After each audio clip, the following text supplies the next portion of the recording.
മാതൃകാപരമായ ഇടപെടലുകളാണ് കേരളത്തിൽ പുരോഗമന സർക്കാരുകൾ നടത്തിയിരുന്നത്.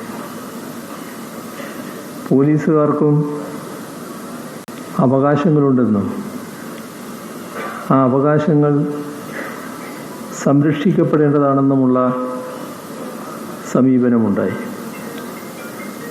അതിൻ്റെ കൂടി അടിസ്ഥാനത്തിലാണ് പോലീസ് സംഘടന എന്ന ആശയത്തിന് അനുകൂലമായ നിലപാട് രൂപപ്പെട്ടു വന്നത്. ഇവിടെ സ്വാഗതപ്രസംഗത്തിൽ പറഞ്ഞതുപോലെ ആ ഘട്ടത്തിൽ സംഘടനാ പ്രവർത്തനത്തിനെതിരെയുള്ള ശക്തമായ വാദഗതികളുണ്ടായിരുന്നു. സംഘടനാ പ്രവർത്തനം പോലീസിൻ്റെ ഘടനയെ തന്നെ നശിപ്പിച്ചു കളയും എന്ന് വാദിച്ച പലരും ഉണ്ടായിരുന്നു. ഇപ്പോഴും അത്തരം വാദമുഖങ്ങൾ ഉയർത്തുന്നവരുണ്ട് എന്നാണ് സ്വാഗത പ്രസംഗത്തിൽ നാം കേട്ടത്. എന്നാൽ നമ്മുടെ കേരളം പൊതുവെ ഈ നിലപാടല്ല സ്വീകരിച്ചത്. കേരളത്തിലെ പുരോഗമന സർക്കാരുകൾ ഒരു ഘട്ടത്തിലും ഇത്തരമൊരു നിലപാട് സ്വീകരിച്ചില്ല.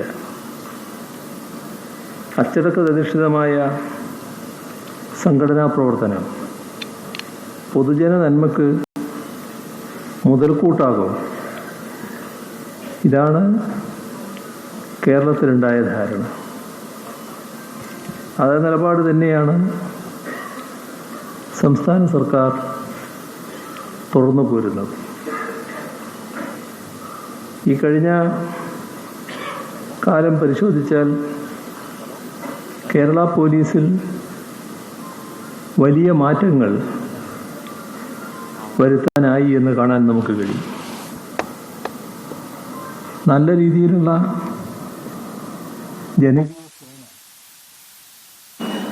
അത് അന്വർത്ഥമാക്കും വിധമുള്ള വിവിധ ഇടപെടലുകൾ എല്ലാം നാടിന് അനുഭവിക്കാൻ കഴിയും. ഏറ്റവും വലിയ പ്രത്യേകത നമ്മുടെ രാജ്യത്തെ ഏറ്റവും മികച്ച സേന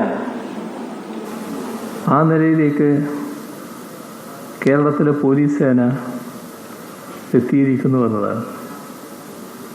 മുൻപൊക്കെ കേരളത്തിൽ ഇടയ്ക്കിടെ ക്രമസമാധാന നിലവിളികൾ ഉയരുമായിരുന്നു.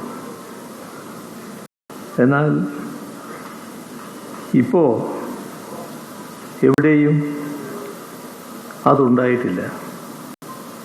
ക്രമസമാധാനമെന്ന വിഷയം ഒരാൾക്കും ഉന്നയിക്കാനാവാത്ത വിധം ഭദ്രമായ സാമൂഹ്യ ജീവിതം നിലനിർത്താൻ നമുക്ക് കഴിയുന്നു.